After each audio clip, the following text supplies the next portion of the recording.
Hi everyone, I hope you are doing well. I wanted to spend a few minutes talking to you about the question.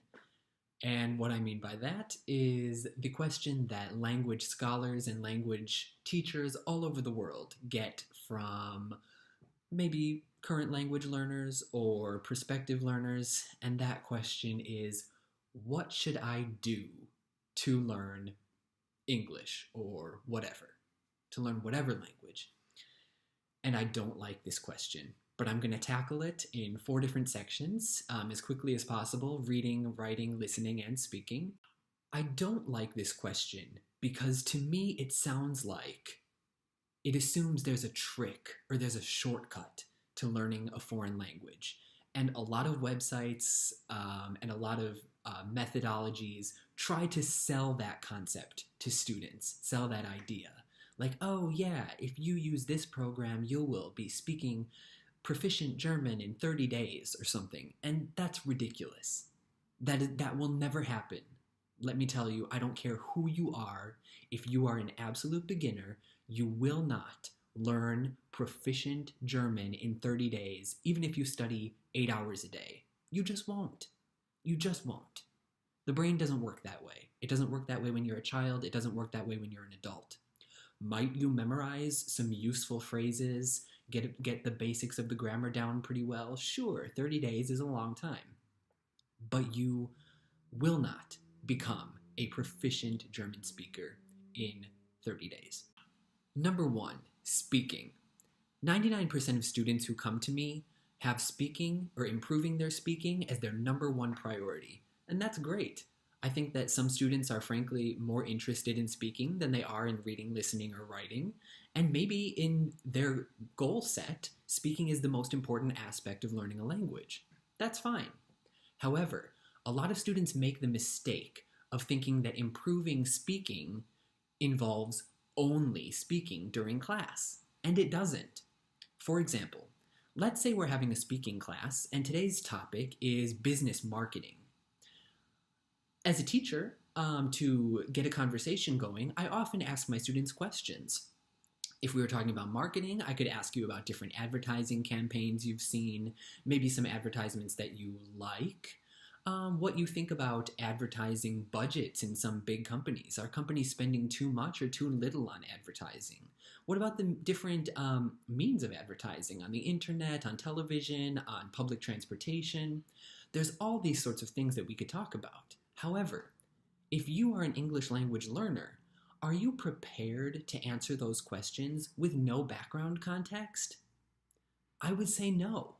And I think it would be a disservice to the learner to try to have this conversation without some background, without some context. That's why we have to supplement those things. We have to supplement our conversation with maybe a little bit of a reading, that'll give you some new vocabulary that you might be able to use. In addition to that, maybe some listening so you can start to understand those words when they are spoken to you. I don't think that any of that would be harmful. Also, I will tell you this: you cannot speak without vocabulary. And speaking, personally, is the least effective way of acquiring new vocabulary, in my experience. Once you've had a little warm up with some reading exercises or maybe some listening exercises, and you've got some words in the back of your mind now that you could start to use in the conversation, now you're ready. Now you're equipped to have a more productive conversation and to make sentences that are relevant to the topic at hand. Without those tools to help you, you will try to answer questions without the relevant information you need. You won't be able to form meaningful sentences. You will get frustrated, and in the end, you won't enjoy the class. What would you rather do? This is the perfect time to segue into part number 2 about reading. And reading is severely underutilized among language learners, if you ask me. If you are learning English, you are so lucky because there is so much reading material available to you. Now, I often hear, it doesn't matter what language you're learning, I often hear that students aren't interested in reading because it's too hard, if you come across a word you don't understand, you have to stop and look it up, and it's just not enjoyable. Well, you don't have that excuse anymore if you have a smartphone, or you can download the Kindle app on your computer, or really any e-reader app. So now that we have all of this ebook technology, all you need is to click, highlight, or press a word in a document, and your device will look up the definition for you. I know for a fact this works on the Kindle devices and also the Kindle app on all other mobile devices like iPads, smartphones, things like that. So I use this for Irish all the time. Every night before I go to bed, I read a little Irish, and I always stumble upon words I don't know. So I just press it, the definition pops up. If I want, I'll write it down. Maybe I'll bookmark the page, but I've learned something. Even if I only have 1 or 2 words a page, it's not a hindrance to the speed of my reading, and I feel like I've accomplished something at the same time. Also, because you can read about so many different things, far more things than you would ever have the opportunity to speak about in conversation, reading is such a good tool to gain vocabulary. Now, you've gained your vocabulary from reading, but let's move into section number 3 about writing, because writing is the most underutilized skill when a person is learning a foreign language, in my experience. So, you've learned a new word from a book. Maybe you learned a new word from television. Who knows?